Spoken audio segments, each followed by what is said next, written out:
Hey YouTube, this is Southern Purple One and welcome to Boots on the Ground. Today I'm going to highlight a business. He sent me this pouch. He's actually a viewer, been a long-time viewer. He makes leather products. If you have a small business and you need a little help, you need a shout out, especially if you make things with your hand, send me your info. But today it's called Innovative Journaling, and he makes leather products by hand. Go to his site, take 1 minute and watch his 1 minute video on how he makes a journal cover. It's amazing. It just highlights that there's skills out there that hopefully we will get back to a more building a quality product. So if you're looking for a special gift, he makes all kinds of pouches. This is the place to go. He's one of us and he loves America and he is a small business. So shout out to Innovative Journaling. I'll put his link down there. Go check him out. Let's get right into it. I was treated to Panera today. It was terrible. No kale, no carrots, no broccoli, no cilantro, no green cabbage, no breaded chicken breast, a very small thigh cut up in big chunks and flavorless with a handful of iceberg and romaine. Will not be going back.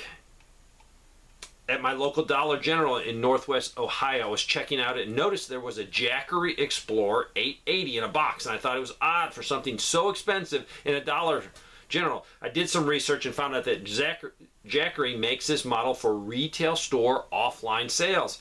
Maybe they know something is coming soon. Interesting. I want to update you. My job, they're a window manufacturer here in North Carolina. Just cut maximum hours down plant-wide from 12 hours to 10 hours. I think it's due to supply chain issues, but also maybe slowdown in businesses. I know housing, definitely new housing starts have collapsed in the U.S. This, I'm going to put a link in here. This is for more about the crickets and the insects. It needs to be, you need to know what to look for. So I'll put an article. It's from naturalnews.com. I just did a road trip from Florida to Ohio. And then he went from, I think, Massachusetts to Florida, 3,000 plus miles. So many abandoned cars on the side of the interstate highway, hundreds. Also, so many broken down semis waiting for rescue. The average hotel price was $150 a night, and most rooms were okay, but lacking in attention to detail on the cleanliness. Gas ranged from $3.39 to $4.59. Good to be home. This comes from an article, but in a nutshell, they said Anchorage, Alaska school district began class early this week, and because they had such a shortage of school bus drivers, the school district had devised a plan where they'd be rotating schedules where school routes had to be alternate different weeks because of the shortage. In other words, some routes are to run one week, but not the next. The state even tried to come up with a plan to request National Guard troops to drive the bus, but the request was denied because that's not what National Guard does. And that is a correct statement. Crazy times. I was just at the local Aldi's in Pennsylvania on Wednesday, and the store was very well stocked. Lots of canned goods and meats and eggs were well stocked too. I definitely noticed, though, the increase in prices in the last few months. The only thing that we're really missing were paper plates, freezer bags, snack bags, that kind of stuff. Our Wise grocery store was also well stocked. No major shortages here. That's what I noticed. And this is Pennsylvania. I think I have another one on Pennsylvania.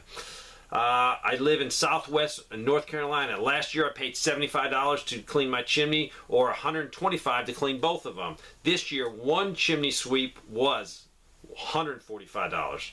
My chimney sweeper told his friend, who was a sweeper, that he is only installing wood stoves.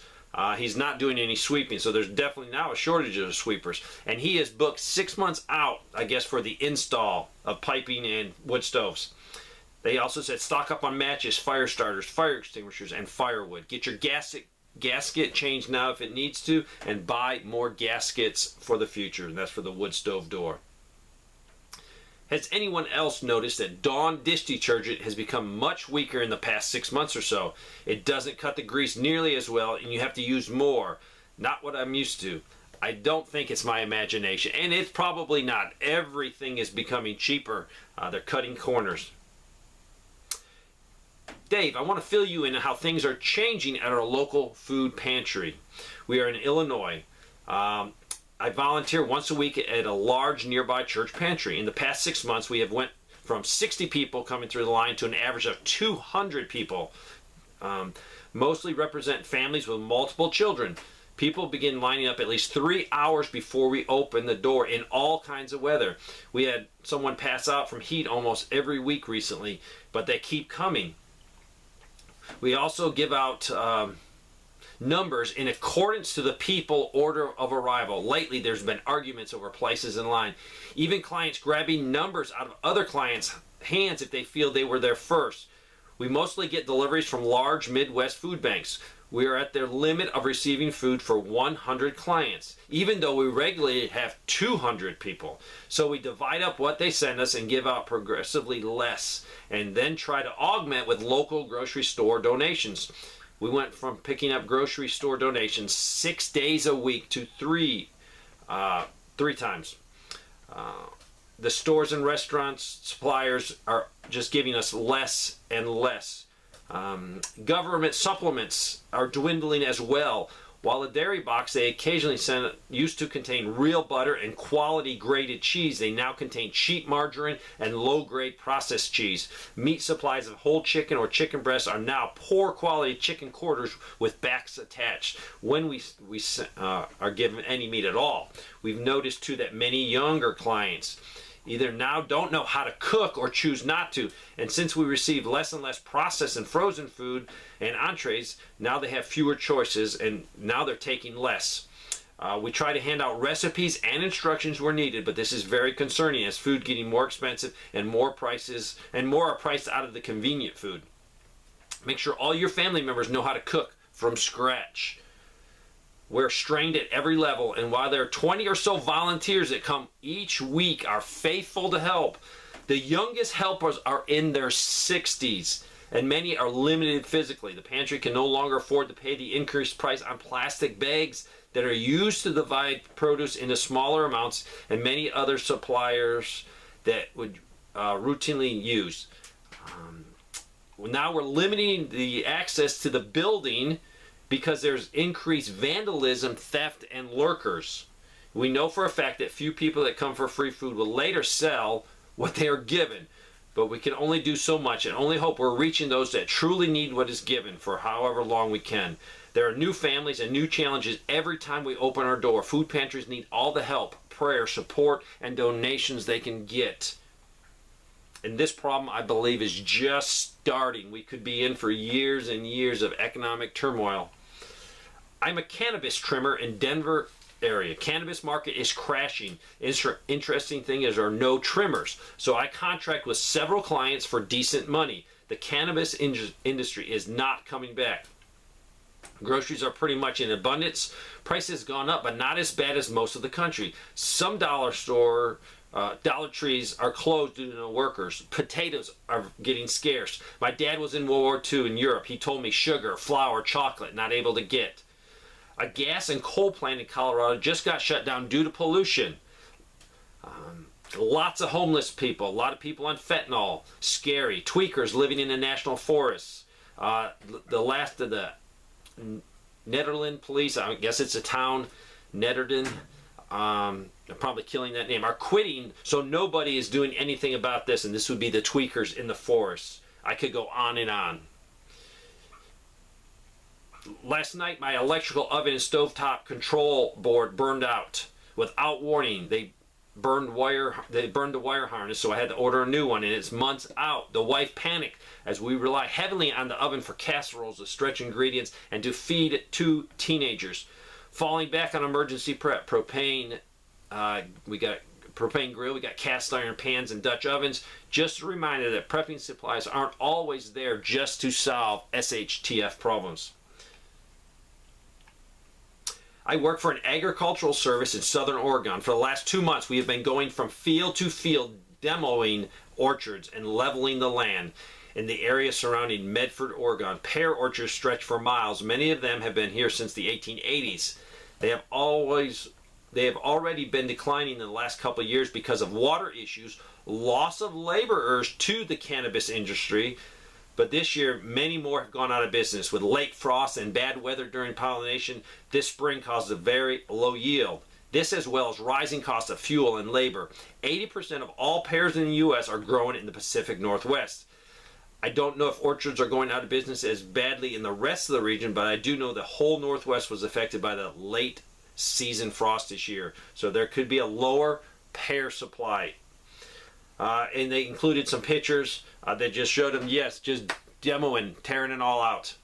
Sad. So if you are in need of pears, make sure you get some canned pears now. After flying today, I checked into the Courtyard Hotel in Charlotte, North Carolina. I noticed that there wasn't any soap in the bathroom, so I stepped into the hallway and asked the housekeeper could I have a bar of soap. She informed me that the hotel was out of soap and handed me additional shampoo to use in lieu of the soap. This person's in North Dakota. We're seeing all the standard shortages, but I saw a new example of shrinkflation today. My job fixing equipment takes me to a lot of restaurants, and I spend time talking to the employees and managers. More and more restaurants are cutting hours and even days, with many closed on Mondays and Tuesdays now. But I asked the manager at a high-end steakhouse if they had to raise their prices. Most restaurants have either done that or give smaller portions, sometimes both. However, when I asked that, she smiled and said, no, we just changed our steak from USDA Prime to USDA Choice and Select. Nobody really noticed, and it's about half the price of Prime. That is a new twist on shrinkflation in my experience, and I agree with that. I live in west central Nebraska. Back in December of 2021, we heard that the nursing home and assisted living facility in my hometown were going to close. I grew up in northern Nebraska, a town of about 3,000 people. It is the largest town in at least 2 hours in any direction. All the residents were going to have to be relocated, but there was no town with nursing homes in the area. Residents had to move at least 2 to 3 hours away from their home, family, and friends. More nursing homes have been closing throughout our state, and there is a waiting list at all of the local facilities. Another was just announced in my hometown, the only long-term care facility in a town of about 10,000 people. I do not know where everyone is expecting to go. This is a critical problem for anyone in the need of care. I fear that they are being relocated to bigger facilities farther and farther away from their families. Many do not have anyone to care for them or check up on them. I'm concerned for their care and quality of life. It is sad. This person carries a balance on my visa. Been paying it down. This month, my monthly payment was higher. The statement reflected interest charges from going from 25% to 27%. So I wonder about many other cards that have no balance. Did they all go up 2 to 3% interest? This is rising gas prices in Findlay, Ohio. Just saw several posts on social media site Nextdoor where several residents complained about their recent bills going from about $90 to $186 plus. This is from the Twin Cities in Minnesota. The service that marks your underground pipes and lines is by law supposed to take 3 days max to do when you call them. I spoke with my contractor today, and apparently they have been taking 8 to 10 days to get the work done. Sometimes up to 2 weeks to come out and mark things up. They do not have enough laborers. They are pulling people from other towns 75 miles away or more. This is Borden's Dairy. I've talked about it on 2 other occasions, but it's so important. I'm going to talk about it more. Borden Dairy is permanently closing 2 dairy plants, one in Alabama and one in Mississippi. They produce and supply most of the 736,000 half-pint milk cartons students consume in Alabama every week. Schools are looking for other options, but there are no local dairy producers who can replace supply. This is a huge problem. This is northeast Oklahoma. They showed me pictures. The Walmart neighborhood market, all the bathrooms are shut down due to needed repairs. No ETN repairs due to lack of availability of replacement parts. So outside it, there's a line of porta potties. Tons of porta potties. This person lives in Baton Rouge, in the New Orleans, Louisiana area. I went to the local Save-A-Lot yesterday, and a 10-pound bag of potatoes was $10. Shelves were stocked pretty good, but prices were outrageous. Potatoes, hopefully the new harvest comes in. Wanted to alert you to shortages we are seeing in the region of the North Arkansas, South Missouri. Our pressure tank is going bad, so I've been searching locally for one, and the pressure tank is what pressurizes your house when you have a well. I've been searching locally and cannot find one. The big box stores have some remaining stocks in smaller sizes, but the 35 to 85 gallon tanks are hard to find. In all cases, we've been told to get the tank we want ASAP if we find it, because no one knows when new shipments will arrive. We were told this by 3 supply houses today and 2 of the big box stores we called. Their computer systems are saying no ETA on availability of new stock being delivered. We were able to find a tank that meets our needs 2 hours away, so I'm driving up tomorrow morning to get it. That store has 2 in stock and no idea when they'll be getting resupplied. We may buy an extra pressure tank. What good is a 5-year warranty if you can't get a replacement when it fails? Also, plumbers in our areas are backlogged 4 to 8 weeks, so I'll be doing the installation myself. I've been watching your channel off and on for 3 years now. I thought I'd offer some observation from my neck of the woods. Small family restaurants are closing all over the place. So did a couple smaller greenhouses right after Memorial Day. The Dollar General right in town is down to 5 days a week from 8 a.m. to 1 p.m. I think it's a staffing issue, but it also has an air conditioner that is barely working. The lady at the local thrift shop said they have been very busy lately. They think it's because people are being very careful with their money. Everyone feels sorry for the parents trying to feed and clothe growing children. Gas is down, $4.29 to $4.39 here, but the stations now are closing at 10 p.m. rather than midnight. I bought my first loaf of $5 bread the other day, but I like the brown stuff with lots of twigs and bark in it. I'm pickling and preserving tomatoes nearly every day and probably going to be digging some potatoes tomorrow after I get back from the farmer's market. I don't have space for a big garden, so I patronize local growers. It's a good way to pick up intel also. This is in South Dakota. It's not really a supply chain shortage here, but most stores are pretty well stocked for now. The shortage is people. Dollar General, Dollar Tree are having problems staffing them. Many stores shut down early at 5 p.m. or even closed 2 to 3 days a week. Average wage for most places around here is $13 to $15 starting. Many are higher. Some places are struggling to pay $12 an hour and even close. The Amazon distribution center is supposed to be going in there, and so rent has went up 20% because there's going to be a huge demand now for spaces to live.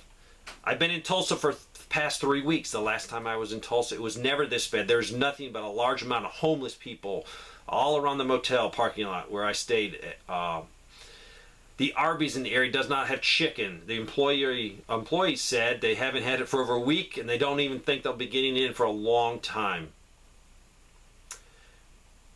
We are dealing with a pretty bad setback in our prepping. We had 2 garden setups, one in the backyard and one at a community garden run by our park district. Within the last week, the produce we had at the community park, along with produce from the other community user park plot, has been stolen. Local police had advised that the community gardens in the county are also being hit. Sometimes last night, our small garden at home and our neighbor's garden was vandalized. Currently working with our neighbors to see if anyone's Ring camera caught anyone sneaking about. I live in Las Vegas, but this is a universal problem. In the last 6 months, I have noticed a steady increase in the shipping times and delays of packages being delivered. The worst is FedEx. People do not know, but FedEx Ground is 100% contracted to an independent company and truckers. These are not FedEx employees and lack of dedication and professionalism. My latest example was a package going from Miami to Las Vegas. It took 9 days, where usually it took 4 to 5 days. FedEx needs to fill all the trucks now before they send them out, and this is increasing the time that they're sitting at the transfer station. This situation is only going to get worse with the current diesel prices and labor shortage, and I agree with that. I am seeing massive problems. I've gotten 2 recent packages from UPS. They were heavily damaged. Packages are being delayed, and the reason is for sure they're being waited till that truck was totally full. So there you go, some more boots on the ground. Use this information. Use it to enhance your prepping. Look where you're short. Look at pears. If there's a shortage of pears, go stock up on some canned goods to get you through the winter till next season. Thanks for watching.